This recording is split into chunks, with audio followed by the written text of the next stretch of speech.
Welcome back, Calc. We're going to do our third and final lesson on anti-chain rules. So this is probably not a huge surprise here. We are going to take what we've been doing, but we're going to apply this to definite integrals. So not a big shift. We're going to anti-derive like we've been doing here using an anti-chain rule, and then we'll just be evaluating at B and A. So just kind of combining two things we've already done. So let's look at example 1 here. You don't need to even write what I have. Let's just go ahead and jump straight into a rewrite because I see a square root. So I'm going to go integral from x equals 0 to x equals 2. And I'm going to keep that negative 2x. And then I can tell that my outer function is going to be x to the 1/2. So I'm going to put that in purple. And then I'm going to leave the inner in this light blue here, 4 minus x squared. Okay? So first I'm going to anti-derive like I've been doing. I'm going to ignore the a and the b for now and work on finding an antiderivative for all the stuff between the integral and the dx. So let's work with remember step 1 is anti-derive the outer first. So the outer function is x to the 1/2, whose antiderivative is 2/3 x to the 3/2. Okay, and for that step, we are going to hold the inside as well as that inside derivative. I'm just going to bring it over here. Okay, so there's step 1. Step 2 is to divide by the derivative of the inside. Well, the derivative of 4 minus x squared is negative 2x. Okay, so remember, if we've done it right, everything, the derivative of the inside should cancel, with the exception of maybe a coefficient. All right? Okay, so now we've got 2/3, just cleaning this up,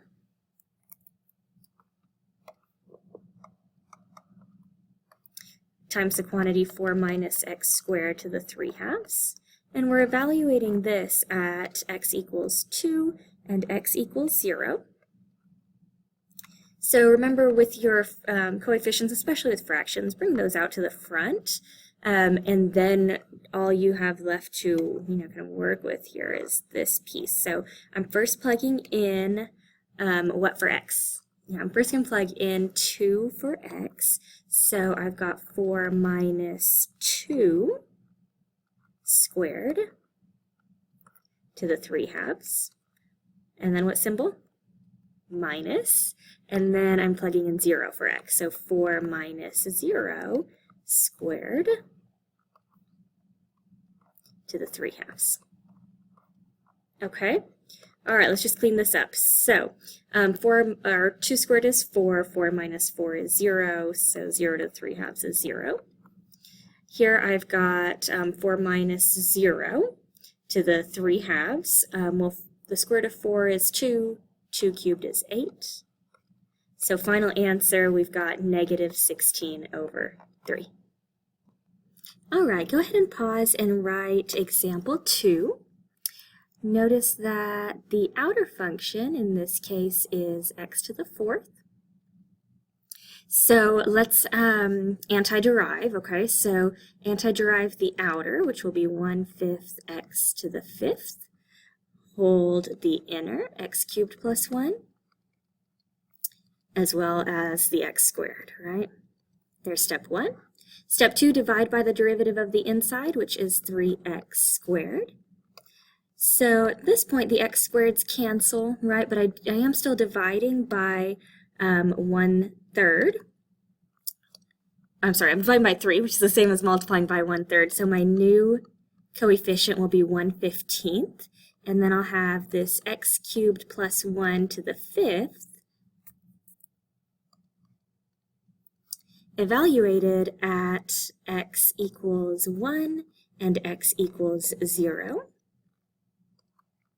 So let's work with that. I'm going to keep my 1/15th out in front. And then I'm going to plug in what first? I'm going to plug 1 in first for x. So I get 1 cubed plus 1 to the 5th. And then what symbol? Minus. And then I'll have 0 for x, so 0 cubed plus 1 to the 5th. All right, so I've got this 1/15th. 1 cubed is 1, 1 plus 1 is 2, 2 to the 5th is 32. Inside this set of parentheses, I've got 1, and 1 to any power is 1. So final answer, 31 over 15. All right, here's example 3. I see a square root, so I'm going to go ahead and rewrite. So we've got the integral from x equals 0 to x equals 1. And we've got e to the x, as well as e to the x to the 1/2 power.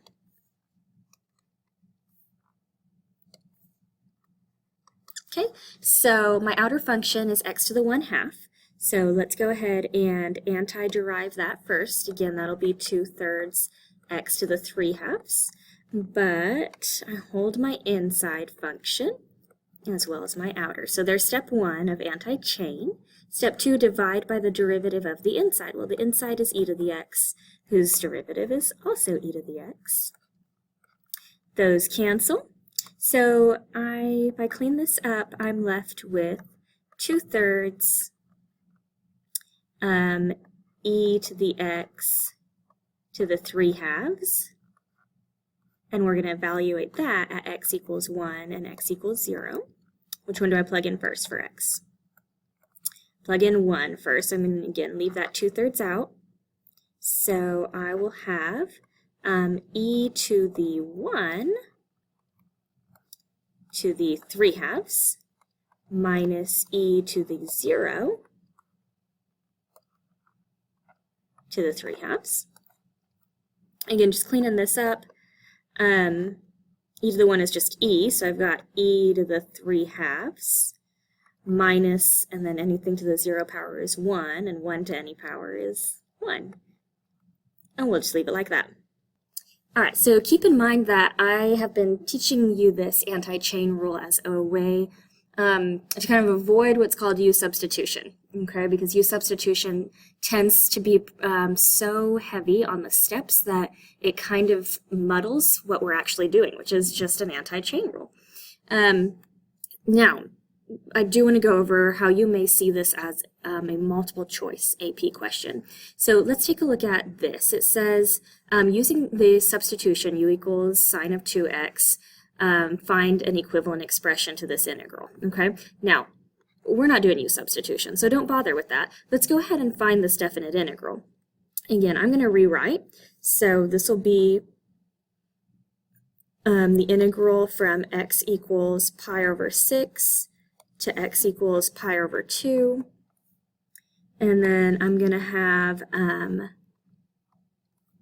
sine of 2x to the 5th power times cosine of 2x, right? So a little anti-chain here. I will anti-derive the outer, hold everything else.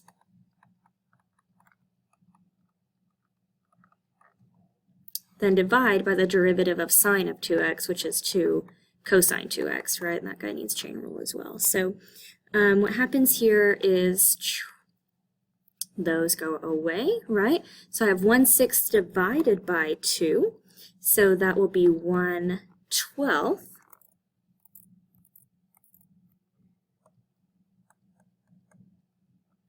And then I've got the quantity sine of 2x to the 6th. And we'll evaluate that at x equals pi over 2 and pi over 6. Okay, so I'm going to keep that 1/12. When I plug in pi over 2 here, I end up getting sine of 2 times pi over 2. Well, 2 times pi over 2 is pi. The 2's cancel, right? And sine of pi is 0. So I end up getting 0 to the 6th power minus, okay, now when I plug in pi over 6 here, 2 times pi over 6 is pi over 3. Sine of pi over 3 is root 3 over 2. I get that to the 6th, okay? I'm going to leave it like this, because now we need to match A, B, C, D, or E, okay? Now, I first see this 1/12 here. And now, for each integrand, it's u to the 5th. Well, that antiderivative is 1/6 u to the 6th, right? So what would I need to multiply by to get this 1/12? I would need to multiply by 1/2, right? So I can automatically take out A and E, okay? Now, for the inside part, look at your A and your B. Which ones would give you the stuff inside the bracket? Well, I need to plug in 0 first to U, right? And then square root of 3/2. So the correct answer must be D. All right, here's our last example. So it says if the integral from 0 to 1 of little f of x dx is 4, find the following. Well, what I'm going to do is I'm actually going to cover that for just a bit, and let's work with the given statement. So to find a definite integral, there are two strategies. We can either antiderive or find the area under the curve. Since I don't know what the area under the curve is, I'm going to go ahead and antiderive, calling the antiderivative of little f capital 1. So this side of the equation is the same as saying capital F of 1 minus capital F of 0. And then I know that that is equal to 4. Okay? So go ahead and pause and write this down for me. All right, so we need to find an antiderivative of f of 2x, right? So I can see that I have a composition. So I'm going to antiderive the outer function, hold the inside, and then divide by the derivative of the inside. Okay, now I'm going to evaluate this at x equals 0.5 and x equals 0.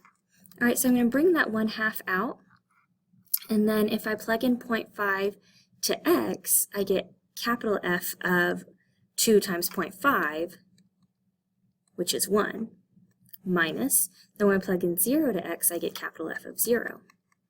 Well, we've seen capital F of 1 minus capital F of 0 before, right? That was up here. So this whole thing I can replace with 4. So I have 1/2 times 4, so final answer is 2. Let's try one more like that. How about this one? We've got the definite integral from 0 to 3 of f of 1/3 x dx. So again, I see that it's a composition, so I'm going to antiderive the outer, hold the inner, then divide by the derivative of the inner. Now I'm going to evaluate that at x equals 3 and 0. So I'm going to bring this 3 out in front, and when I plug in 3 for x, I get capital F of 1, minus when I plug in 0 for x, I get capital F of 0. Now again, this piece I've seen before, that was the given part, right? That was equal to 4. So here I've got 3 times 4, which is 12. All right, y'all, that is it for today.